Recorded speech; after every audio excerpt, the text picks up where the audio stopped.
गर्व से कहते हैं, हाँ हम हैं गौ माता वाले। यह है सनातन परंपरा, कोई अंधभक्ति नहीं।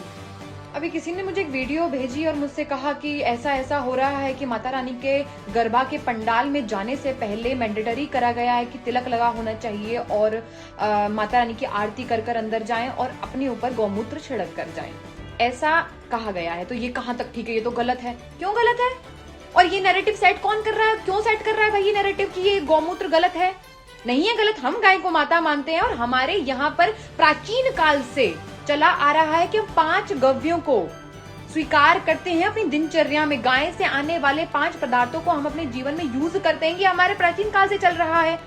आप एक बात बताइए कि आपके यहाँ यज्ञ होता है तो यज्ञ में जो समिधा लगती है, क्या वो समिधा बिना गाय के गोबर के बनती है? और किसी न किसी रूप में आप उसको ग्रहण तो कर ही रहे हैं ना, तो उसमें क्या प्रॉब्लम है? हमारे यहाँ गौमूत्र अर्क से कितनी सारी बीमारियों का ठीक करने का व्यवधान है। आप एक बार आयुर्वेद उठाकर देखिए, गौमूत्र अर्क कितनी बीमारियों में यूज होता है। एक माइंड सेट कर दिया। अभी कर्नाटक के एक नेता ने बोला है सारी हिंदी स्टेट्स जो हैं, हिंदी बोलने वाली स्टेट जो है, उनको बोल दिया गौमूत्र स्टेट।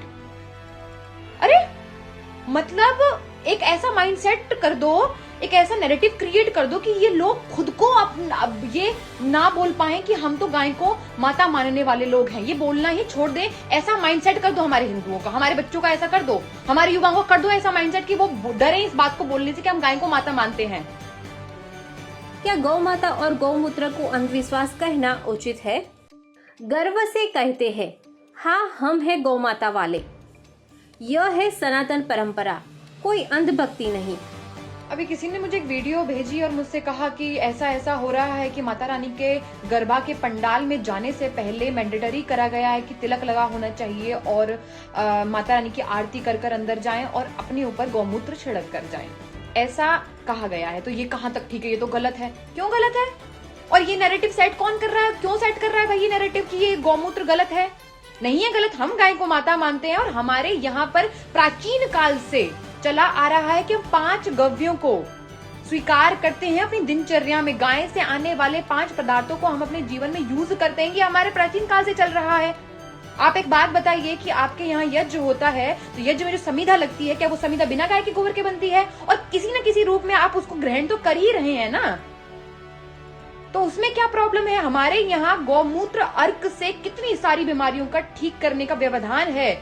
आप एक बार आयुर्वेद उठाकर देखिए, गौमूत्र अर्क कितनी बीमारियों में यूज होता है। एक माइंड सेट कर दिया। अभी कर्नाटक के एक नेता ने बोला है सारी हिंदी स्टेट्स जो हैं, हिंदी बोलने वाली स्टेट जो है, उनको बोल दिया गौमूत्र स्टेट। अरे मतलब एक ऐसा माइंड सेट कर दो, एक ऐसा नैरेटिव क्रिएट कर दो कि ये लोग खुद को अब ये ना बोल पाए कि हम तो गाय को माता मानने वाले लोग हैं। ये बोलना ही छोड़ दे। ऐसा माइंडसेट कर दो हमारे हिंदुओं का, हमारे बच्चों का ऐसा कर दो, हमारे युवाओं को कर दो ऐसा माइंडसेट कि वो डरे इस बात को बोलने से कि हम गाय को माता मानते हैं। क्या गौ माता और गौमूत्र को अंधविश्वास कहना उचित है?